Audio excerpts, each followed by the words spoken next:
welcome to the Book Fair Podcast. My name is Anthony, and this show is all about children's literature and the freedom to read. This week, we have an interview with Jerry Spinelli, author of the classic Maniac McGee and the newly released middle grade novel, 5th Grade Top Dogs. Next week, we will have another episode of the Book Fair Podcast covering new releases, as well as another interview on Friday.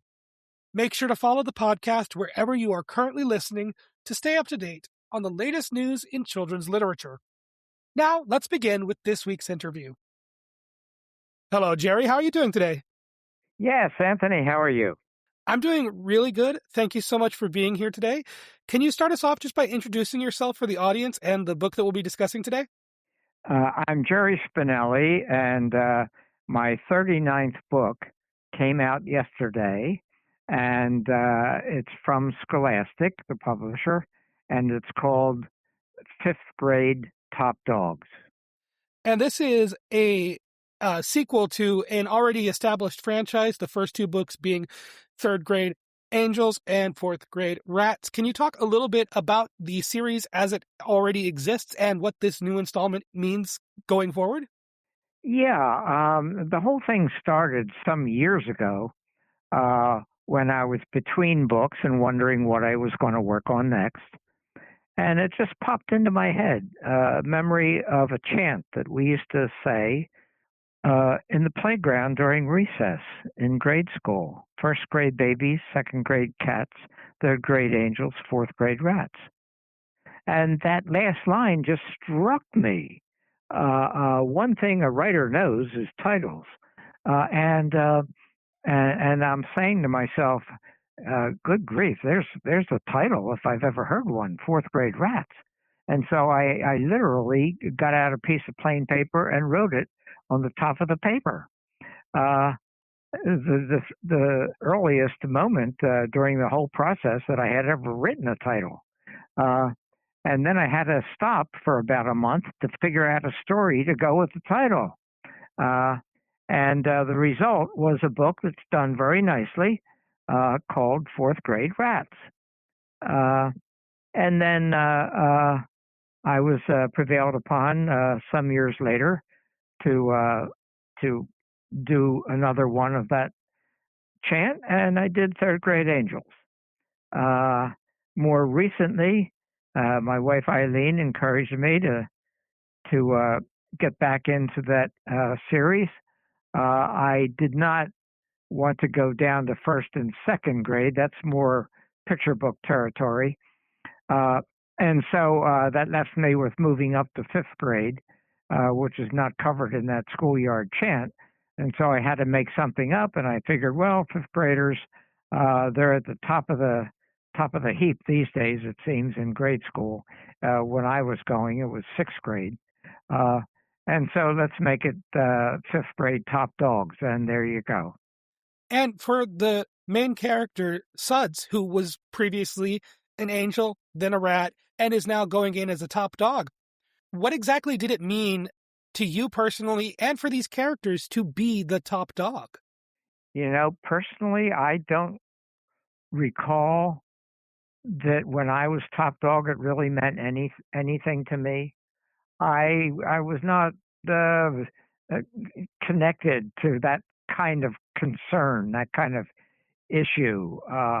You know, my standing and status among the rest of the students. I was too caught up in the studies and particularly in sports in those days, and so it didn't mean nearly as much to me as it does to Suds.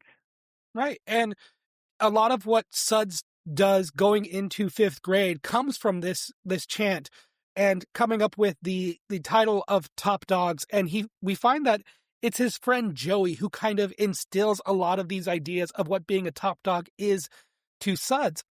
And it doesn't quite go naturally with his own personality and the way that he feels about it. Similar to what you said in your personal life, it didn't really mean anything to you. Can you talk a little bit about writing Joey as a character in this book and that idea of introducing ideas and this sort of almost peer pressure that Suds was feeling? Yeah, I've done this a few times before. You want you don't want a character to just sail along. That makes for boring reading, boring stories. Who wants that? Uh, so you give your main character something or somebody to contend with. Somebody that's not like them but different from them, and you just and you go from there. There's no telling where you can go from there, but you set up contention, you set up conflict, uh, and that's what every writer does, and you just go from there. So, Jerry, it kind of sounds like you take a very character-focused approach, building the character first, in this case, Suds being the character we focus on, and then kind of introducing trials and tribulations for them to go through. Can you talk a little bit about where you pull inspiration for a story like Fifth Grade Top Dogs? Are you able to, are you looking differently at how you approach writing today as you did when you first wrote Fourth Grade Rats? No, not really. Uh, when people ask me about how uh, uh, go about writing a book, I tell them that it's generally a mixture of recollection, memory, and imagination. Uh, and there's no formula. A lot of it has to do with my own memories of when I was in school. Maybe I just never grew up, but quite a few memories are still pretty vivid, uh, and I mine that stuff. I dig into it and I use it, and I've used it for to some extent my own memories, and to some extent in every one of my 39 books.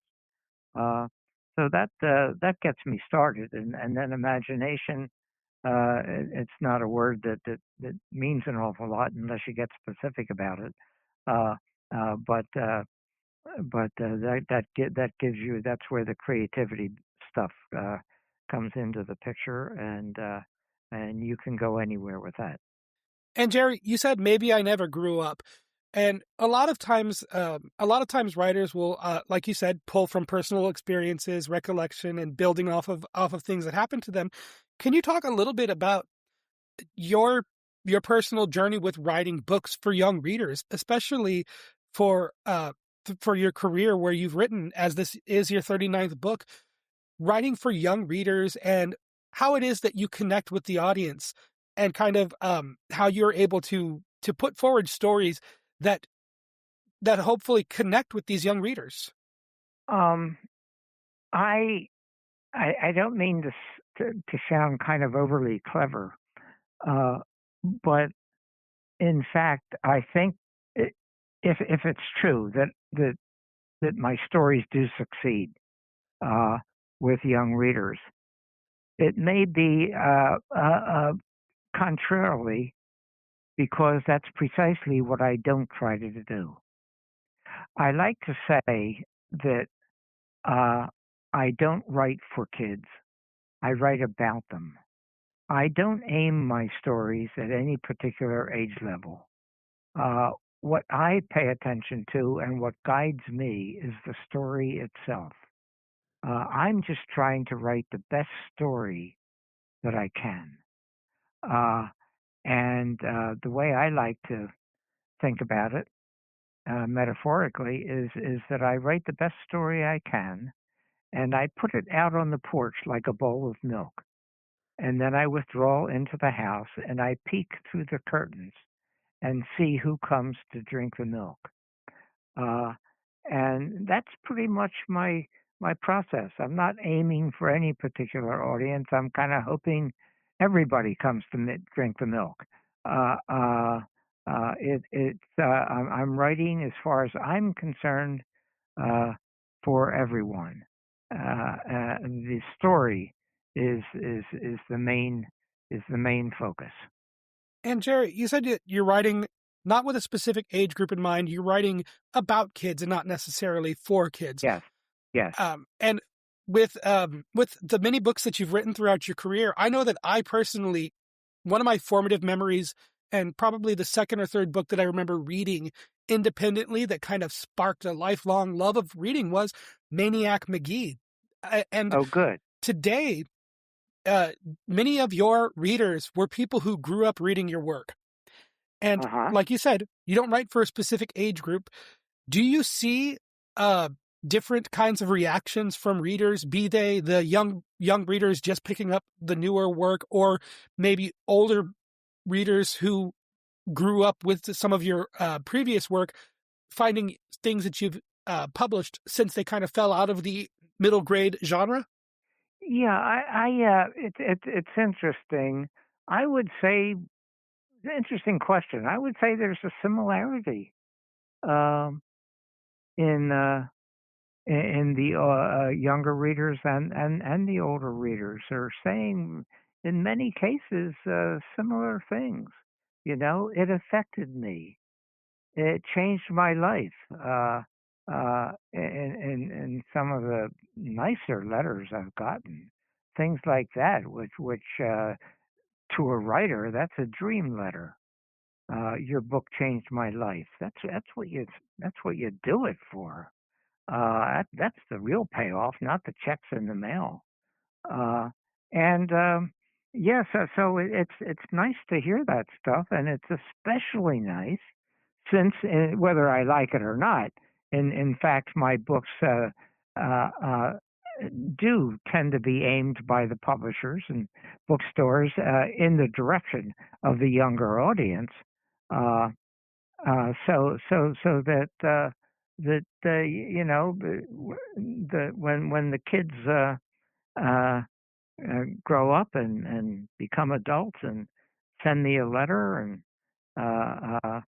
that's something that I appreciate very much, and I love hearing from adults because uh, uh, it kind of confirms uh, my notion that I'm writing, or at least trying to write for everybody. And it's wonderful that you're seeing the similarities between the reactions from young readers and older readers, because it does speak to the fact that you are writing stories for everybody. And I think that the thing that highlights that the most is kind of the universal story that a lot of people can relate to, with Suds going through fifth grade, trying to emulate what it means to be a top dog and kind of falling short of his own expectations. And Uh huh. at the end of the book, Suds and Joey find themselves in a situation where they're able to step up and be the real top dogs. Can you talk a little bit about that idea of the expectations that these characters have versus what they find that really resonates with them as stepping into the role of being the leaders, being the top dogs of the school? Yeah. Well, it's the kind of thing that we all face in life, and it has to do with thinking about stuff and doing stuff.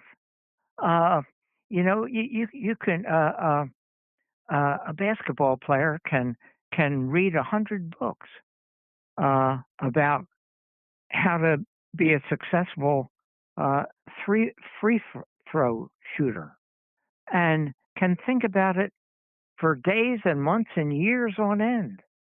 But until you get out on the court with a ball in your hands and stand on the foul line and shoot the ball toward the basket, it's not going to happen. You have to do it. And so that's partly you find that kind of thing in life in general, and in my books in particular, uh, is that thinking and musing and debating about stuff only gets you so far. Uh, Sooner or later, you got to step up to the plate and take a whack at the ball. And in a manner of speaking, uh, that's the process that happens here uh, with Suds and Joey. And throughout their journey of the school year, trying to become the top dogs, we find that Suds slips into kind of negative behaviors, kind of shirking responsibilities and disobeying orders. And we see the relationship between Suds and his mother and how she addresses these kind of negative attributes that he is taking on. A lot of times people expect books written for younger readers to have a moral or a lesson. Can you talk a little bit about writing this dynamic between Suds and his mother and how you handle this sort of expectation, or maybe whether or not you intend there to be a moral in your story? Well, I love the mother. Uh, and I like, rather than have her be somebody who's just in the kitchen cooking dinner, she actually gets down and dirty with Suds. Uh, and that was fun for me. And that that when The moral, the message, the meaning, uh, as far as I'm concerned, that stuff comes along with for the ride. Uh, my main intention when I sit down to write is not to write a sermon, but to write a story. Uh, uh, and I get an idea for a story and I take it out to lunch and I quiz it. I say, how do you want me to write you? Uh, and I have a conversation with a story. And that's who I'm writing for. I'm not writing for any particular reader or age group of readers. I'm writing for the story itself, just trying to write the best story I can. So that when a reader puts the book down, he said, that was a good story. Damn, I'm going to get another one. And that's the way I like to approach it. The messages and the meanings and all that stuff will come along for the ride. That's fine. But first and foremost, I'm trying to accomplish a good story. It's about writing and reading a good story. That's the primary idea for me. And as we are kind of approaching the end of our time here today, I have one question that I like to ask all guests on the podcast. It's more open ended, and it's more it's also an opportunity for you to give your final thoughts. And that question is, Jerry, how do you see yourself and the work that you do as a writer? Boy, yeah, good question.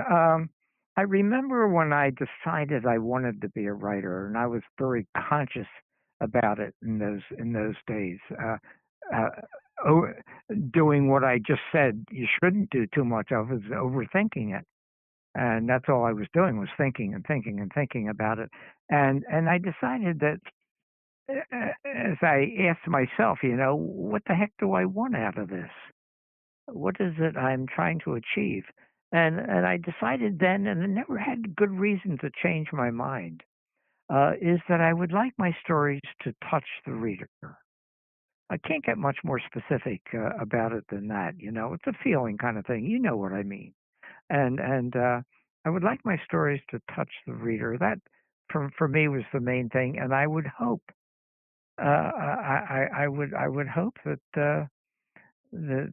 that's what is true. That my stories do touch the readers, and if that happens, then I will have done what I set out to do, which was not to make a certain amount of money or this or that, uh, but to touch readers. And I think that good stories can do this. As the poet Muriel Rukeyser said, the universe is not made of atoms, but of stories. Uh, and my purpose, and I would hope my achievement, if any, is to have written a few good stories. Thank you. That was an interview with Jerry Spinelli. His new book, Fifth Grade Top Dogs, is available now. You can learn more about Jerry and his work at jerryspinelliauthor.com. If you appreciate the work being done on this show, there are a number of ways to show your support. First, you can like, comment, or follow wherever you are currently listening to help push the show out to new listeners. Second, you can follow us on Instagram, TikTok, and Blue Sky at BookFairPod. Lastly, you can follow the show on Patreon at patreon.com/thebookfair. Following is free, and there are no posts hidden behind a paywall. Of course, the best way to help the Book Fair podcast grow is simply to share it with a friend, an educator, or a young reader in your life. Thank you so very much for listening, and as always, I'll talk to you next time.